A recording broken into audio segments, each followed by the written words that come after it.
Welcome to the 2023 New Mexico DMV written test. This test is 60 questions with explained answers to help you prepare for this test.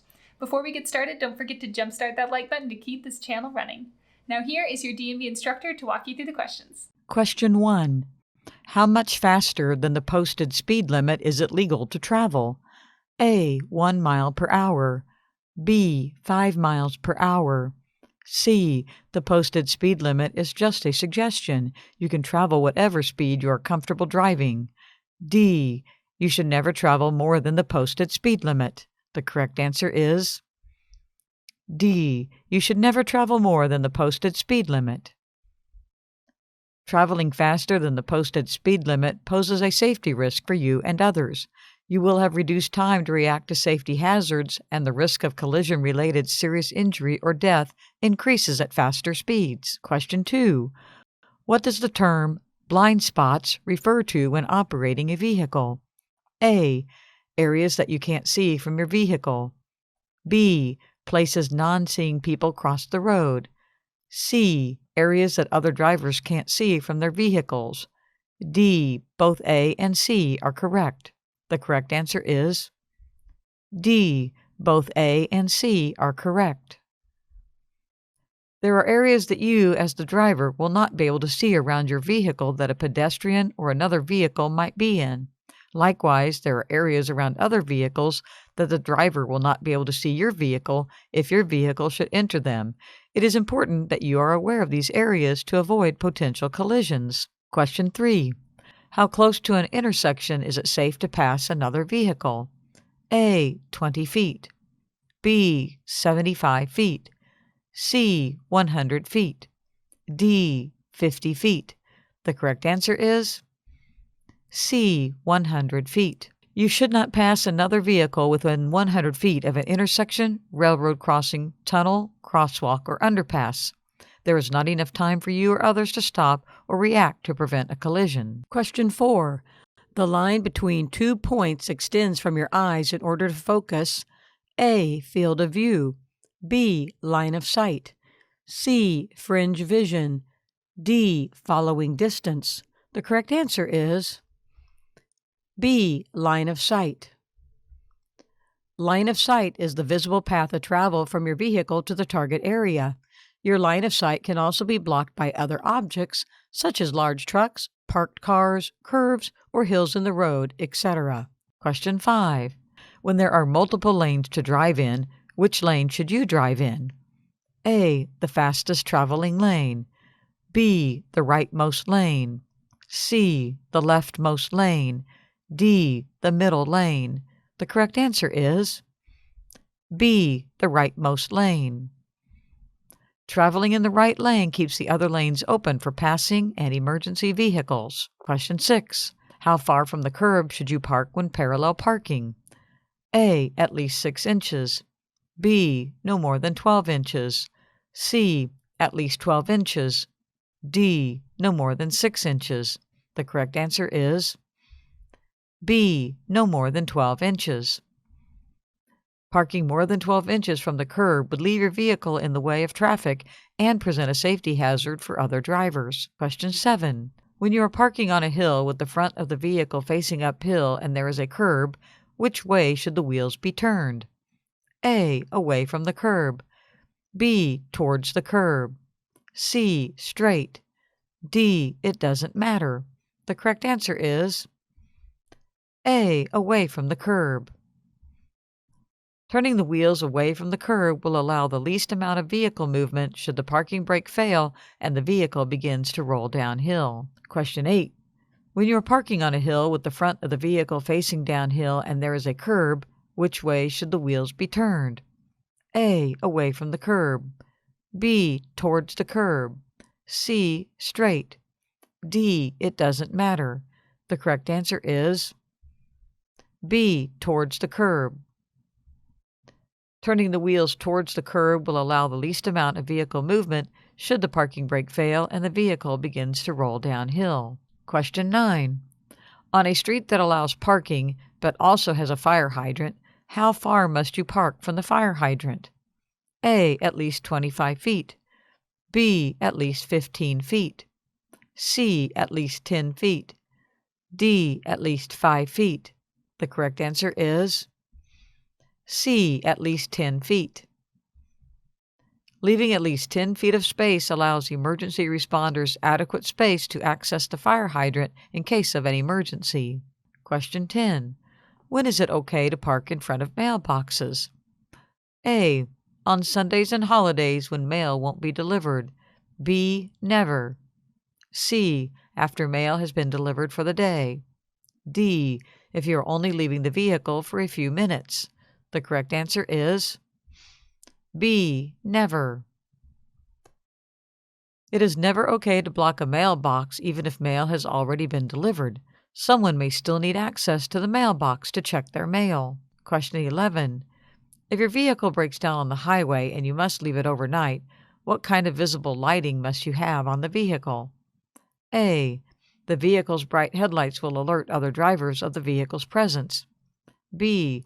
None. If the vehicle is broken down, the lights probably don't work. C. At least one yellow or amber light at the front and red light at the back visible from at least 500 feet. D. At least one yellow or amber light at the front and red light at the back visible from at least 1,000 feet. The correct answer is C. At least one yellow or amber light at the front and red light at the back visible from at least 500 feet. Proper lighting on a broken-down vehicle on the side of the road in the dark will prevent distractions and collisions. Question 12. If the passengers in your vehicle don't want to wear their seatbelt, it is their responsibility. Is it considered your responsibility or the driver's? A. The passengers. B. The driver's. C. The driver's only if the passenger is a minor child. D. The driver's only if the passenger is in the front seat. The correct answer is B. The driver's. The driver is in control of the vehicle and doesn't have to move the vehicle until everyone is buckled up.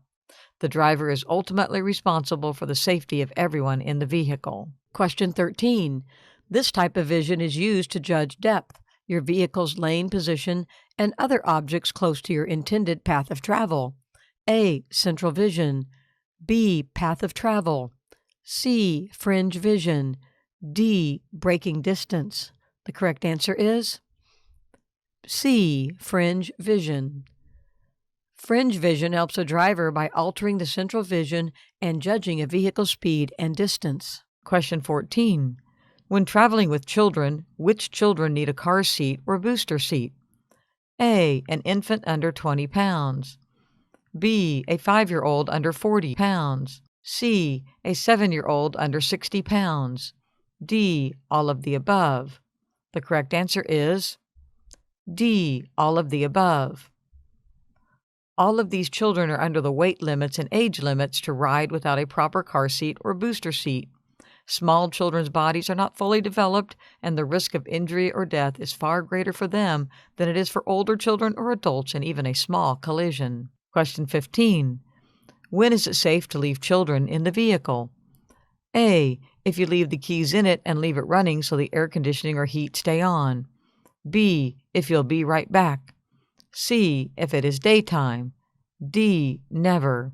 The correct answer is D. Never.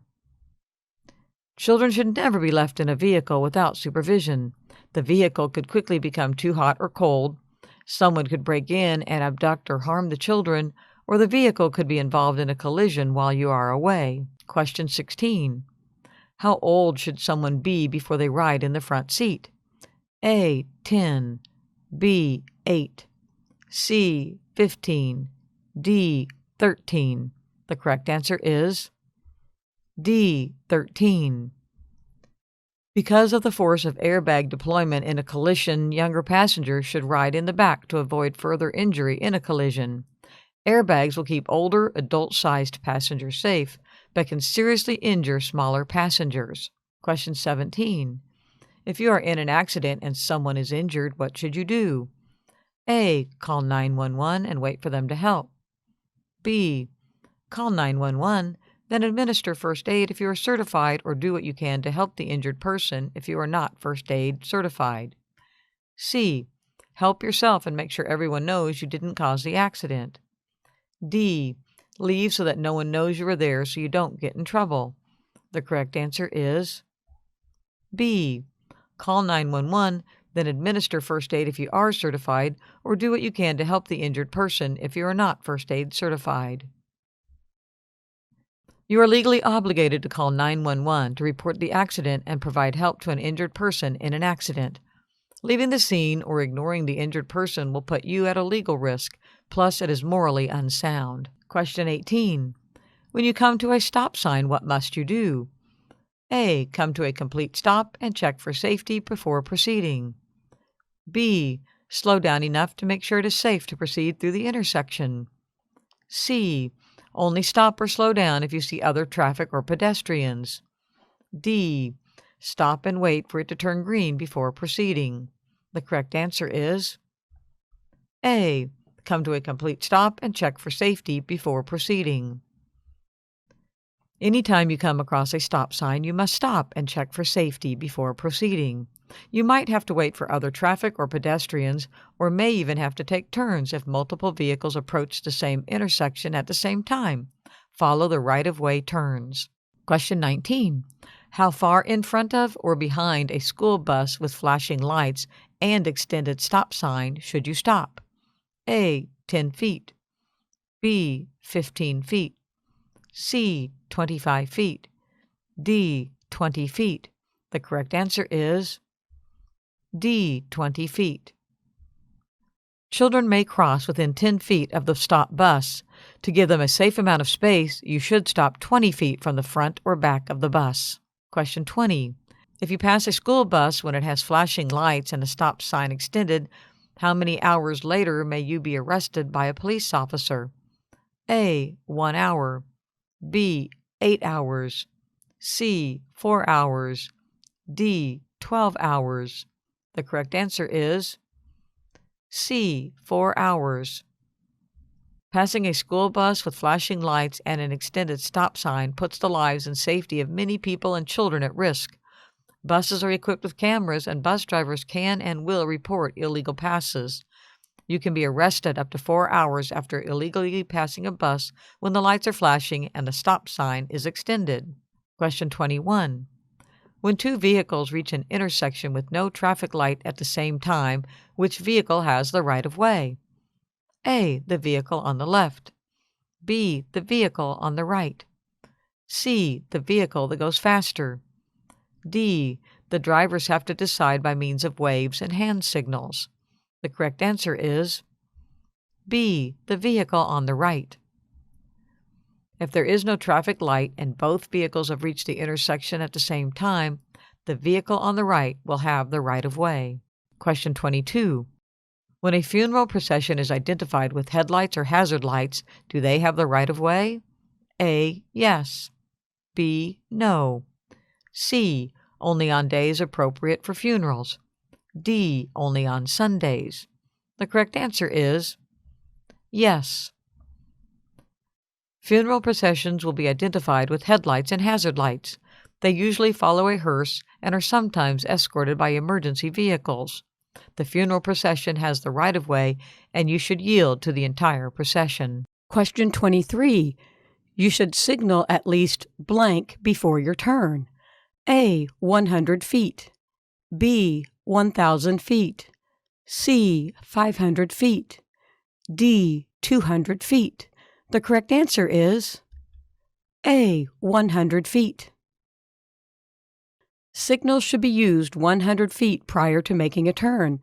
This lets others know in advance what your intentions are. Question 24. If another vehicle is stopped to allow a pedestrian to cross the road, is it allowable to pass that vehicle? A. Yes, if the pedestrian is not in your lane of traffic. B. No. C. Only if you can do so without harming the pedestrian. D. If the pedestrian is not in a crosswalk, it is fine. The correct answer is B. No. Pedestrians have the right-of-way. Violating the pedestrian right-of-way law is not only illegal, but dangerous. Question 25. How close should you follow a motorcycle? A. Closer than a regular vehicle. B. At least 20 feet. C. At least one vehicle length. D. At least as far as a regular vehicle or farther. The correct answer is D. At least as far as a regular vehicle or farther.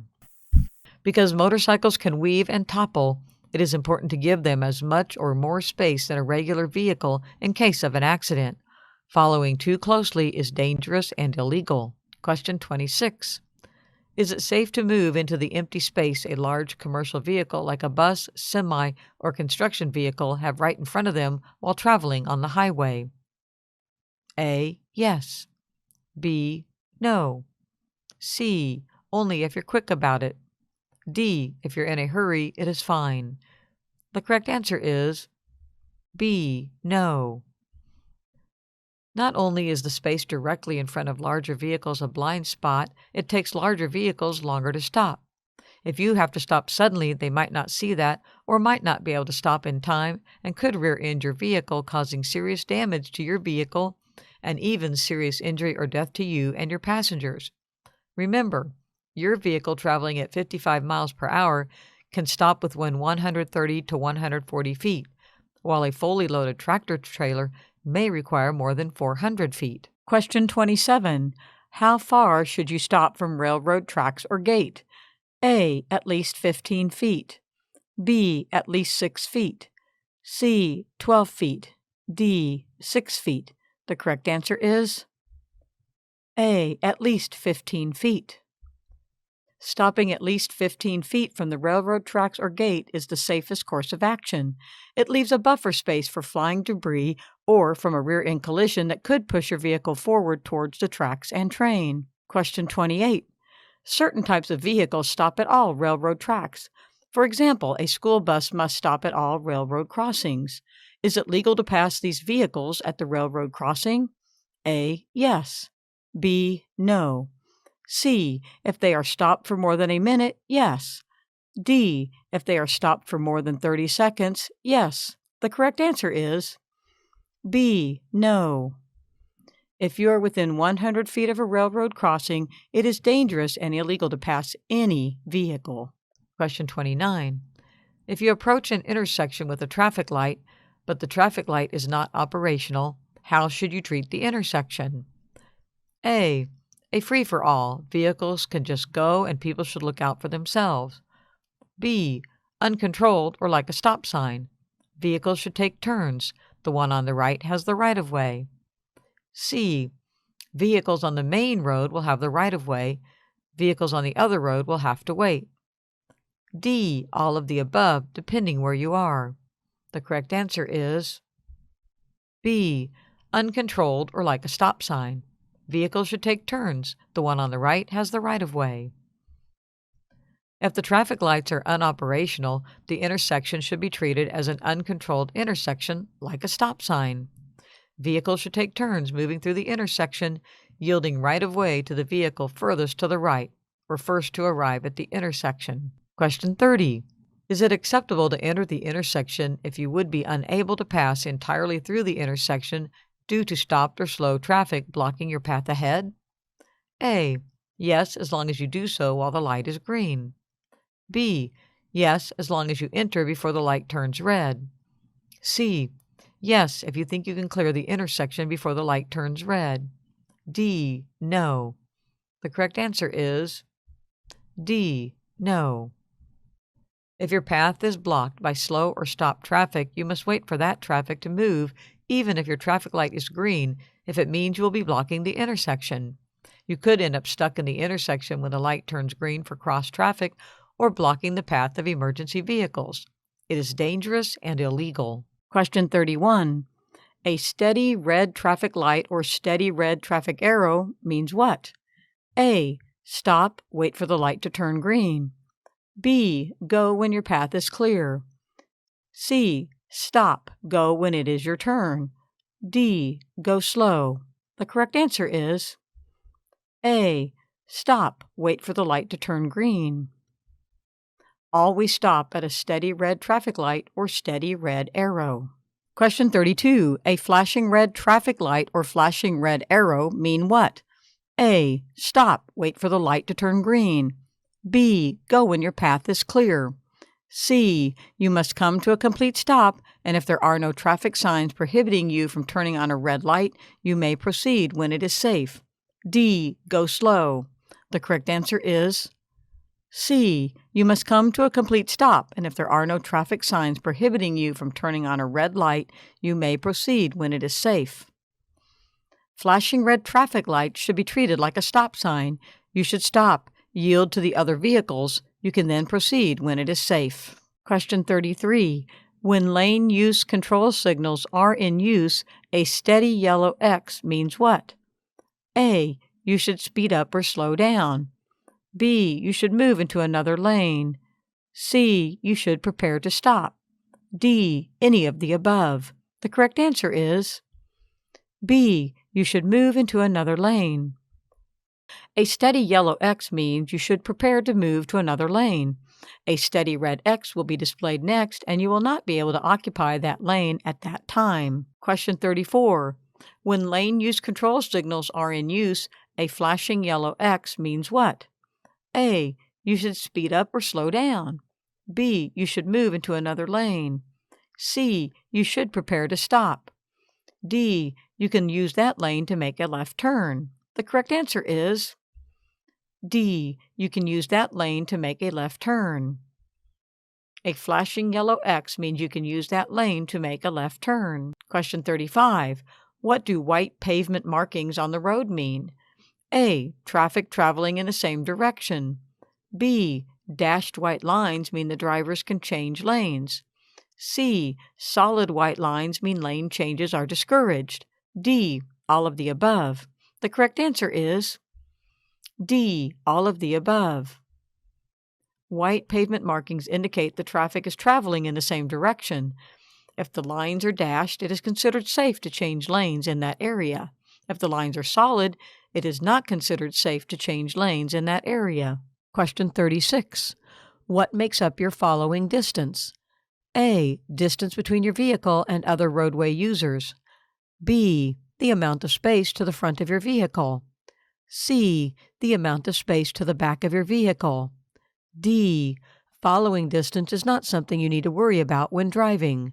The correct answer is A. Distance between your vehicle and other roadway users. Following distance is calculated by the distance between your vehicle and another moving vehicle or object. If you are driving in adverse weather, you should always increase your following distance in order to give yourself more time to avoid a conflict if needed. Question 37. What is black ice and why is it so dangerous? A. It does not exist. There is no such thing as black ice. B. Something your friends at school use to change the color of their drinking water. C. You drive a four-wheel drive car, so you do not need to be concerned about black ice. D. A thick coat of highly transparent ice, which means it blends into the road well and makes it harder to see. The correct answer is D. A thick coat of highly transparent ice, which means it blends into the road well and makes it harder to see. Black ice is very hard to see. This is what makes it so dangerous. When driving in colder temperatures and the pavement is wet, there is always a chance for black ice to occur. Black ice frequently occurs when the sun warms snow and ice during the day, temperatures drop once the sun goes down, and the snow and ice that turned into water will now freeze, making it hard to see. An area of the roadway might look wet when indeed it is ice. Be prepared when driving during these types of situations. Question 38. What is the 3-second rule? A. If you drop your snack on the floor of your vehicle, it is safe to eat if you retrieve it within 3 seconds. B. You can use your cell phone if it is only for 3 seconds. C. It helps you adjust your following distance when following another vehicle. D. It is how fast you should put on your seatbelt upon entering the vehicle. The correct answer is C. It helps you adjust your following distance when following another vehicle.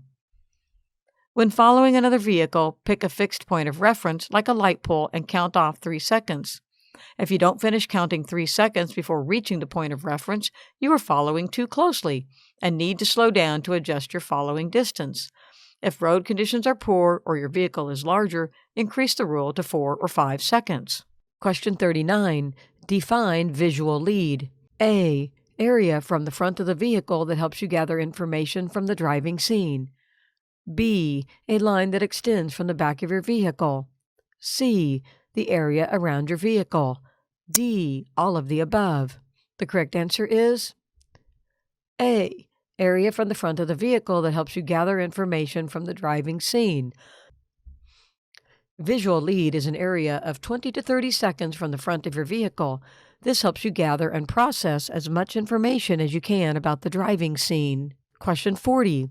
This type of sign tells a driver about a possible danger ahead. They are yellow and black in color. A. Regulatory signs. B. Guide signs. C. Warning signs. D. Construction signs. The correct answer is C. Warning signs. Warning signs are used to warn the driver of possible dangers and other obstacles up ahead in your intended path of travel. They can be used to warn a driver of a curve up ahead or a paved road turning to gravel. There are many different kinds of warning signs. They are yellow and black in color. Question 41. When driving in heavy fog, you should not A. Use your high beam headlights when driving in fog. B. Slow down and allow extra time to reach your destination. C. Use your low beam headlights or fog lights if your vehicle is equipped with them. D. Both B and C. The correct answer is A. Use your high beam headlights when driving in fog. When driving in foggy conditions, high beam headlights will make it harder to see. Low beam headlights or fog lights will help with the decreased visibility. When driving in adverse weather conditions, giving yourself more time to reach your destination safely is ideal. Question 42. This type of sign tells the driver about specific laws they must obey. A. Warning signs. B. Regulatory signs. C. Guide signs.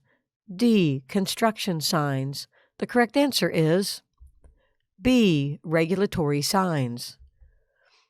Regulatory signs are there to regulate laws that have been set in place. Some examples include stop signs, yield signs, and speed limit signs.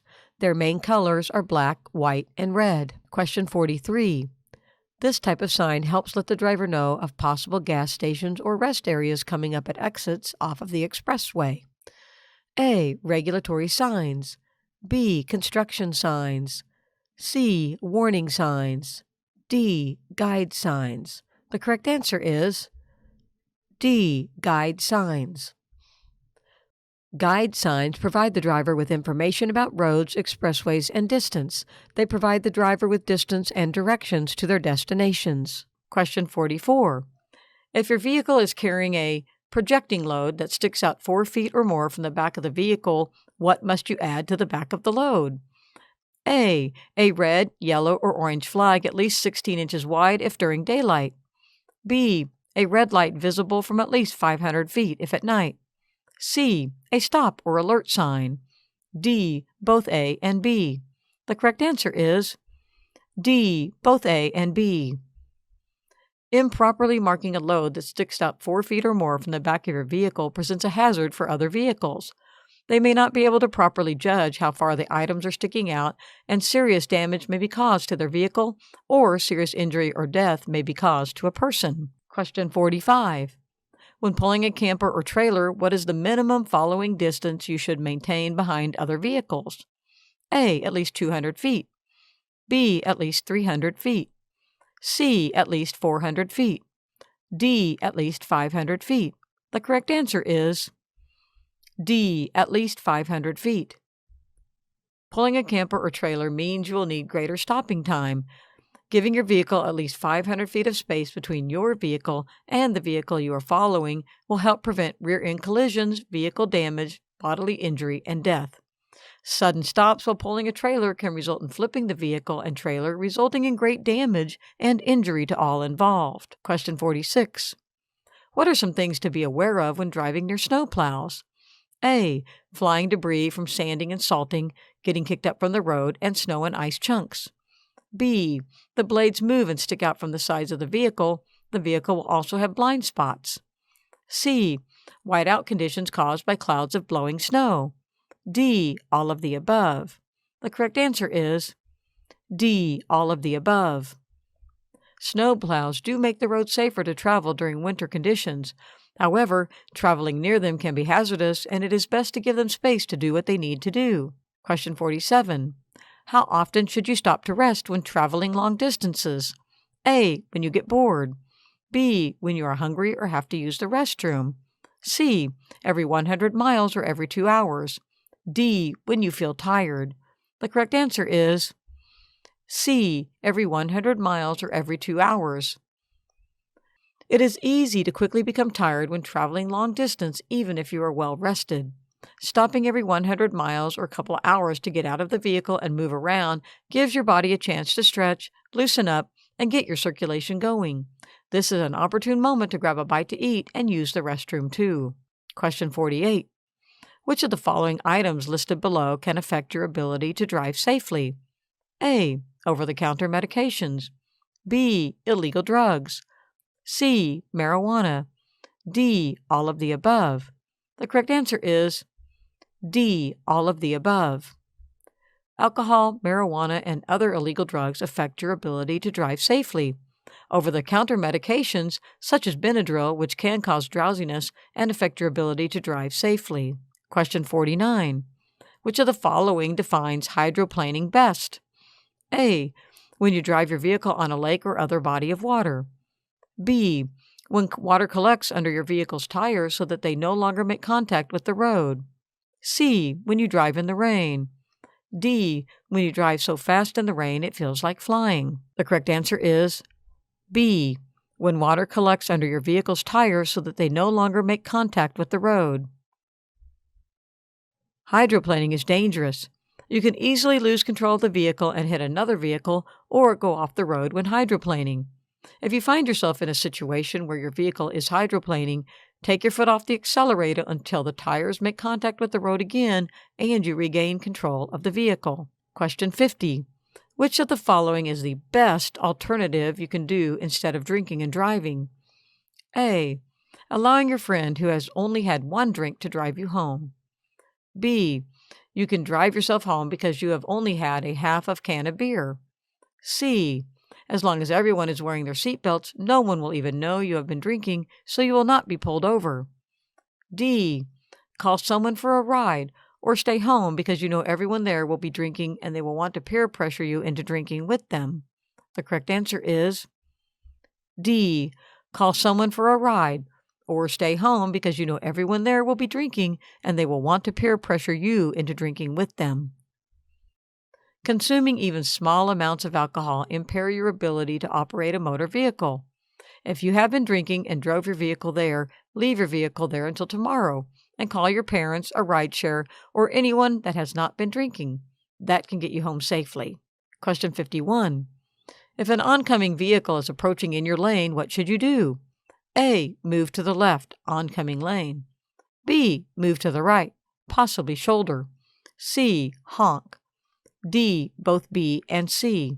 The correct answer is D. Both B and C.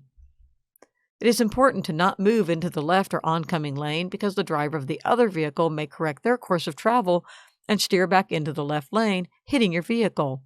It is better to veer off the road and honk at them to alert them and others of the danger. Question 52. If your vehicle stalls on the railroad tracks and a train approaches, what should you do? A. Run towards the train and try to stop it. B. Remove all passengers from the vehicle and move in a 45-degree angle away from the train to avoid being struck by flying debris. C. Try to push the vehicle off the tracks before the train gets there. D.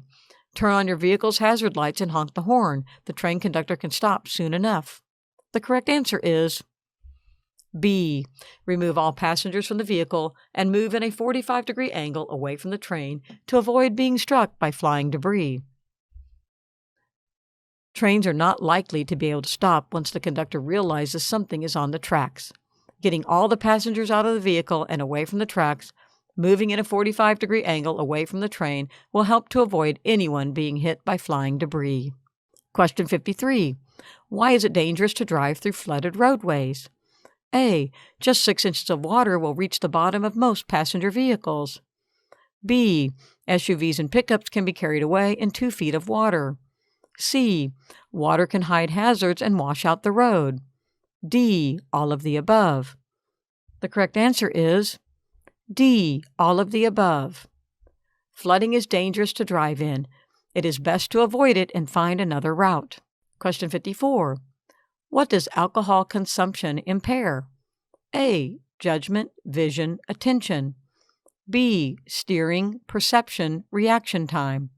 C. Coordination and balance. D. All of the above. The correct answer is D. All of the above. Consuming alcohol, even after the legal age, can seriously impair one's judgment, vision, attention, steering, perception, reaction time, coordination, and balance, all of which are essential functions to our ability to operate a vehicle safely. If you have consumed alcohol and need to travel by vehicle, it is best to arrange a sober ride. Call a friend or family member, a taxi, or a sober ride service. Driving under the influence is dangerous and illegal. Question 55. If your headlights suddenly go out, what should you do? A. Try using your vehicle's fog lights, if the vehicle is equipped with them, turn signals, hazard lights, or parking lights to steer off the road to a safe area. B. Stop immediately and call for help. C. Slam on the brakes. D. Pull over wherever you are, pop the hood, and try jiggling the wires. The correct answer is A. Try using your vehicle's fog lights if the vehicle is equipped with them, turn signals, hazard lights, or parking lights to steer off the road to a safe area. Using another light to substitute until you can pull over in a safe area is the best solution. It ensures that you aren't pulled off in an unsafe area. Question 56. If you drive off the road into a body of water, what should you do? A. Open the door immediately and swim to safety. B. Let the vehicle sink, then swim up to the surface. C. Nothing, the vehicle will float, just steer back towards land. D. Open the window and exit through the window. The correct answer is D. Open the window and exit through the window. The vehicle might float for up to a minute. This will give you time to unbuckle yourself and any passengers and escape through an open window. You should quickly swim away from the sinking vehicle as the suction from its sinking could pull you under the water. Swim towards land and seek help. Question 57. What should you do if your vehicle catches fire? A. Pull over and put water on it. B. Pull over and exit the vehicle. C. Pull over and spray it with a fire extinguisher. D. Drive to the fire station. The correct answer is B. Pull over and exit the vehicle. You should pull over and exit the vehicle. The fire is likely under the hood. Opening the hood will expose it to more oxygen and could make it larger. Putting water on it will likely cause it to spread.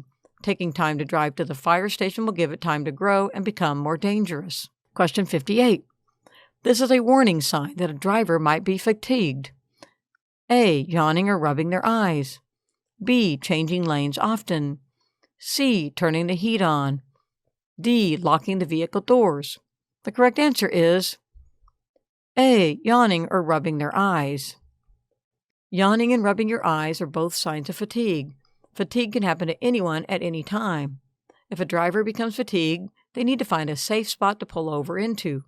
The driver needs to get some sleep before they can continue driving. Many of us in today's society become fatigued. Our lives have become go, go, go. Fatigue and driving can make a very deadly duo. Question 59. It is blank responsibility for operating a vehicle in a safe and appropriate manner. A. The passengers. B. The parents of the passengers. C. The person who owns the vehicle. D. The driver. The correct answer is D. The driver. The driver is always responsible for anything that happens while the vehicle is in motion. The driver is also responsible for ensuring that every passenger in their vehicle is correctly wearing their seatbelts as well. Question 60. How can careless driving be defined? A. Driving in a way that can cause harm to a person or property. B. Happily driving without a care in the world. C. Not caring about what you are doing when you are driving. D. Feeling like it doesn't matter how you drive.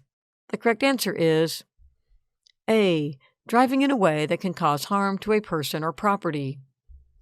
Careless driving is dangerous. You can cause harm to others or property when you practice careless driving. Hope you enjoyed this video. If you still need more practice, then check out these videos or click the first link in the description to get your cheat sheet, which will help you pass your DMV exam on your first try.